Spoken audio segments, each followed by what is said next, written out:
السلام عليكم ورحمة الله وبركاته. اللهم صل وسلم على سيدنا محمد وعلى آل محمد كما صليت على إبراهيم وعلى آل إبراهيم إنك حميد مجيد.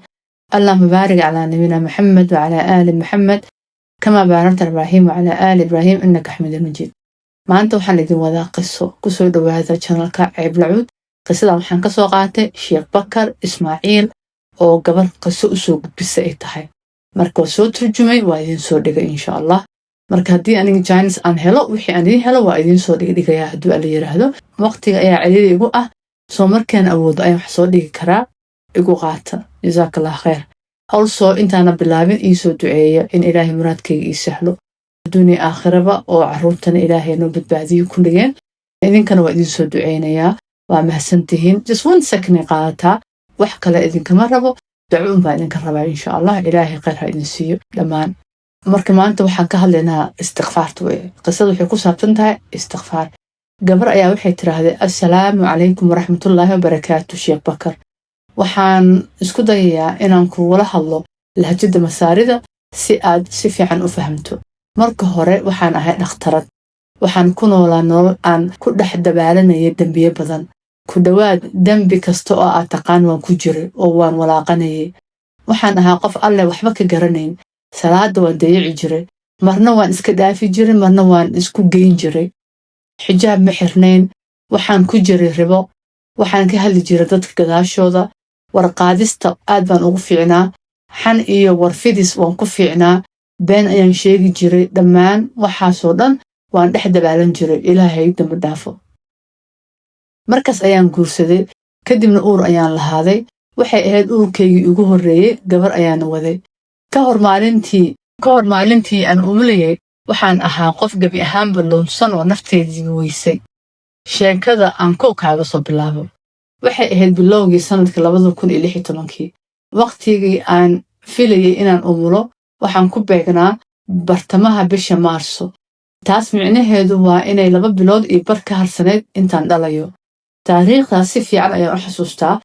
sababtoo ah waxay qalbigayga ku reebtay raad aan weligay iloobi karin habeenka sanadka cusub anigoo ah qof aan si joogto u tukan marna tukan jiray marna iska dhaafi jiray isla markaasna aan xiriir la lahayn Allah subxaanahu wa ta'ala iyo xuskiisa Allah ayaa qalbigay wuxuu ku abuuray wax cid iwaanisa ma jirto muuqaal diini ah oo aan daawadan ma jirto waqtigaas daaci ama sheekh oo aan dhageysan jirin ma jirto sida maanta aan dhageysto adiga iyo Maxamed Al-Hijazi qofna iima iman oo ma yidhin istighfar samee wax video aan daawadan ma jirto oo isaameeye wax walba waxay ahaayeen ilhaam oo Ilaahay ka timid markaas ayaa nafteedu ku yiri istighfarta samee haddii aad i weydiiso sababta ilaa maanta ma garanayo wallaahi ma garanayo waxaan ogahay oo kaliya inaan bilaabay inaan dhaho astaghfirullah saddexdii bilood ugu dambeysay ee uurkayga aad bay igu adkaayeen xitaa socod ma awoodin dhakhtarku wuxuu igu amray inaan sariirtii ka kicin oo aan dhaqdhaqaaq badan samayn sidaa darteed waxaan u guuray guriga waalidkay si ay i caawiyaan maalintaydu waxay ahayd 24 saacadood anigoo sariirta jiifa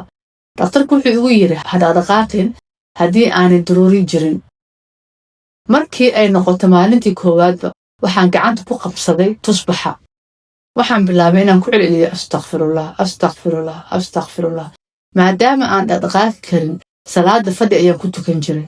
waqtigaas walaalkay yar ayaa ila joogay oo i wehelin jiray mararka qaar habeenkii waa wada fariisin jirnay telefishin ama mar iska daarin jirnay marna waa iska sheekaysan jirnay laakiin intaasoo dhan carabkayga ma joojin jirin istighfaarta laga bilaabo daqiiqada aan hurdada ka soo toosay ilaa aan ka seexanayo tusbaxa gacantayda kama bixi jirin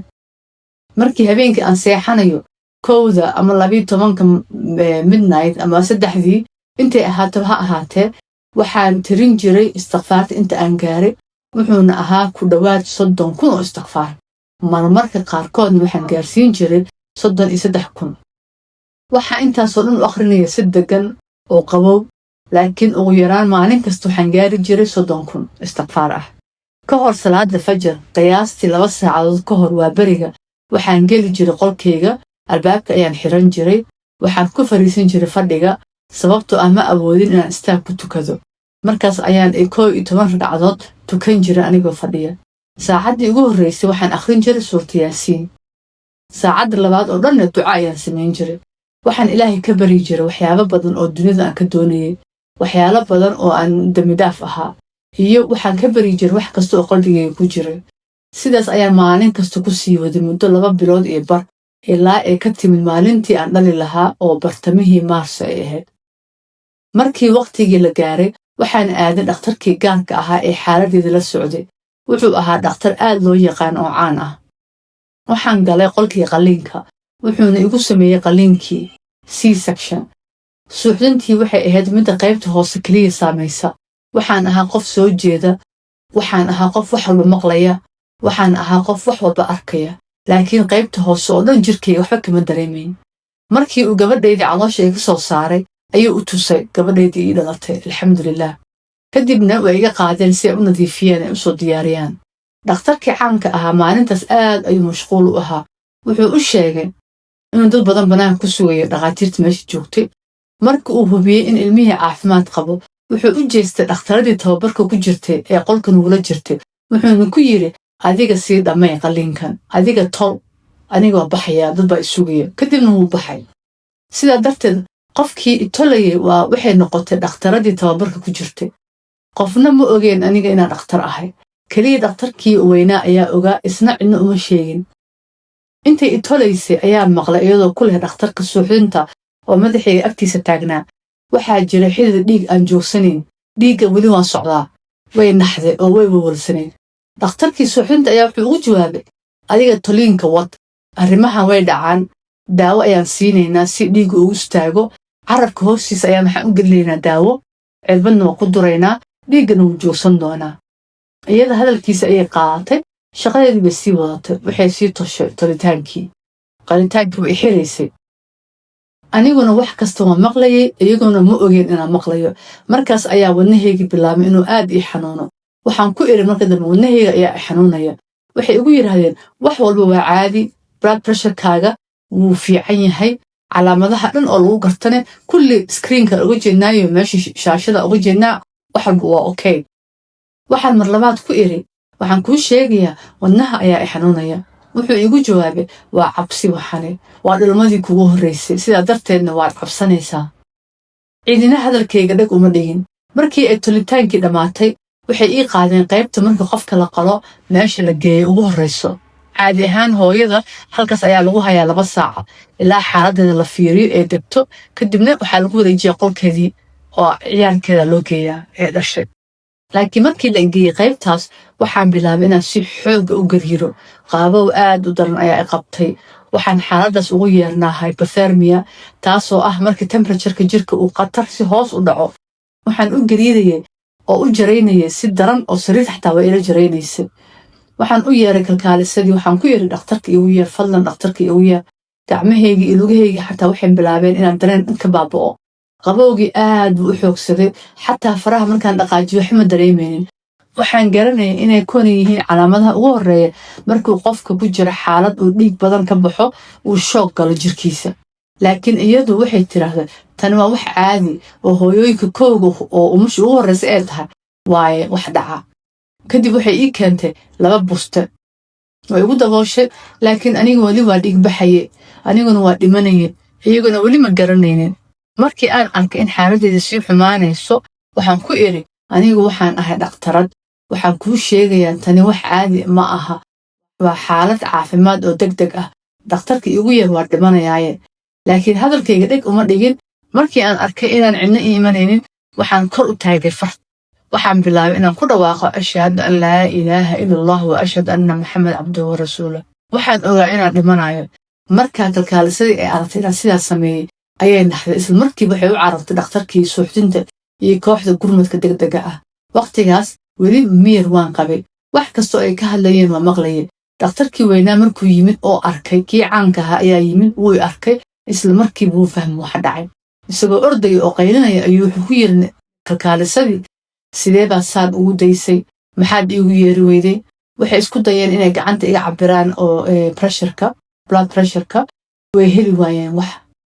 xididadii gacanta dhiig kuma jiraan. dhiiggii badana waa iga baxay. xididadiina way dumeen markaas ayaa lugta iga cabireen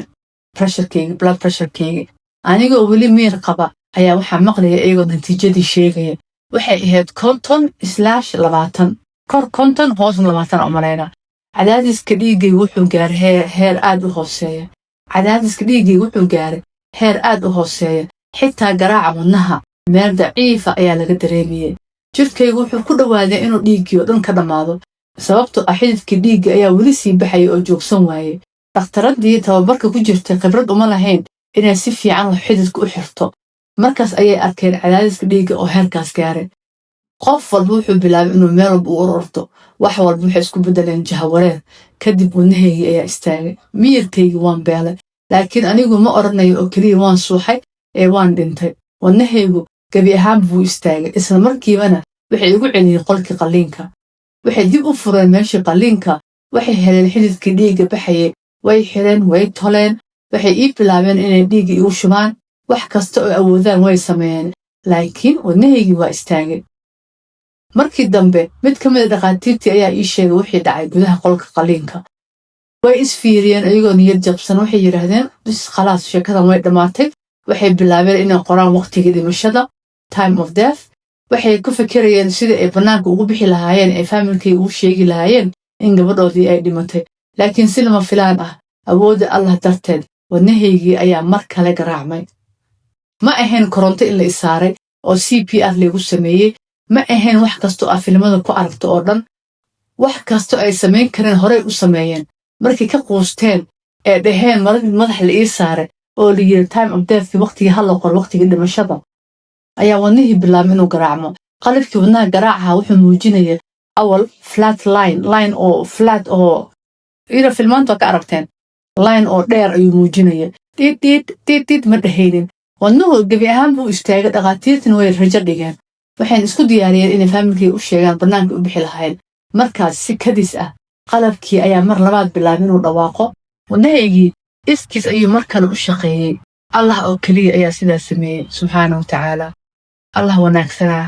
markii aan ka soo baxay oo aan caafimaad yeeshay kadib waxaa la ii sheegay wax kasta oo dhacay waxaan dib u xasuustay wixii hore aan ku jira iyo xaaladda aan ku jira waxaa nafteedu ku iri anigu waxaan ahaa qof dembi badan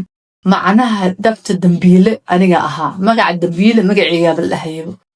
waxaan ahaa qof qaflan oo ilaahay ka warqabin oo waxba kala ogeyn salaada waqtigeeda ma tukan jirin mar walba waan dayici jiray marna waa isku gegeyn jiray guriga markaan taga ayaan kulli isku dari jiray waxaan ku jiray xanta iyo namiimada iyo beenta iyo dambiye badan markaas ayaan isweydiiyey maxaa keenay in allah subxaana wa tacaala igu ilhaamiyo inaan 2 bilood iyo bar ka hor intaana dhalin maalin kasta aan sameeyo 30,000 oo istikfaar ah maxaa istikfaarta gaar uga dhigtay anigu markii hore ma ahayn qof dikri badan xitaa micnaha dikriga si dhab ah uma aqoonin maalinta u fiican hadduu ilaahay igu hanuuniyo salaada kadib waxaan dhihi jiray 33 jeer alxamdulilah 33 jeer subxaanallah iyo 33 jeer allahu akbar intaas ayaan u arki jiray dikri badan laakiin anigu xiriir weyn lama lahayn dikriga waxaan iri subxaanallah wallaahi ma garanayo waxa aan dhaho waxaan hubaa in ilaahay subxaana wa tacaala uu ii badbaadiyey allah ayaa igu soo celiyey nafteedii iyo ruuxdii igu soo celiyey laakiin waxaan kaloo hubaa in istikfaartu sabab u ahayd wallaahi istikfaartu wax aan macquul ahayn ayay suurtagal ka dhigtaa waxaan ku dhaaranayaa istikfaartu mucjisooyin ayay leedahay anigu kama hadlayo gabar gurkeedii dib u dhacay oo guursatay ama kama hadlayo qof carruur waaye oo carruur ilaahay siiyey waxaan ka hadlayaa mucjiso dhab ah waxaan kuu sheegayaa qof dhintay oo dhakhaatiirtii u qoreen inuu qofkaa dhintay waan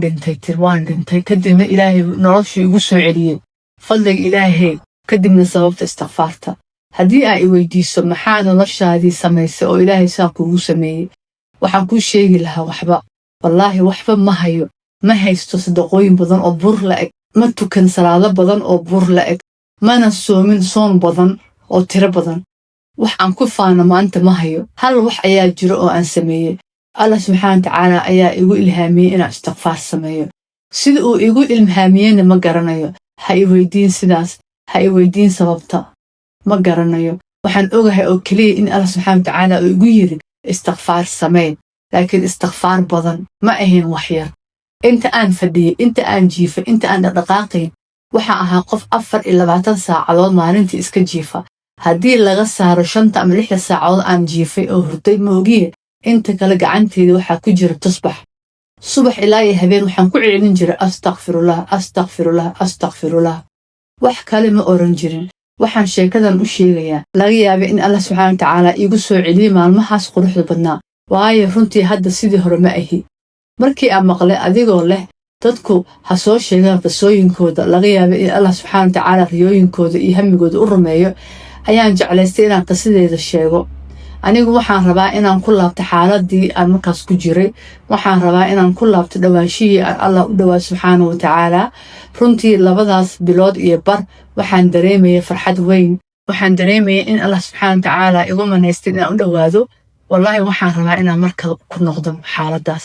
meeshaas aan taagnaa ilaahay igu celiyo haddana waxaan ahay qof dambiye badan ka buuxa waxaan dareemayaa arrimo badan oo iga xaniban waxaan dareemayaa sixiro walwal iyo culaysyo aan cid kala garanin ilaahay ma ogiye insha Allah qisadana ha noqoto bilow cusub ha noqoto bilow aan mar kale ugu soo laabto ilaahay subxaanahu wa ta'aala Sheekh Bakar iyo qof kastoo i daawanaya ii soo duceeya fadlan wassalaamu calaykum waraxmatullahi wabarakaatu qisada intaanay ku egtahay gabadhaanayto yaa Allah ilaahayow ayadan sidaas hore ku celi annagana sidaas naga dhig dad ilaahay u soo jeedo dikrigiisa oo ilaahay xusa meel walba aan joogno oo dhibaato walba nagu dhacdaba ilaahay aan u oradno subxaanahu wa ta'aala qisada maanta intaanay ku egtahay istighfaarta wassalaamu calaykum waraxmatullahi wabarakaatu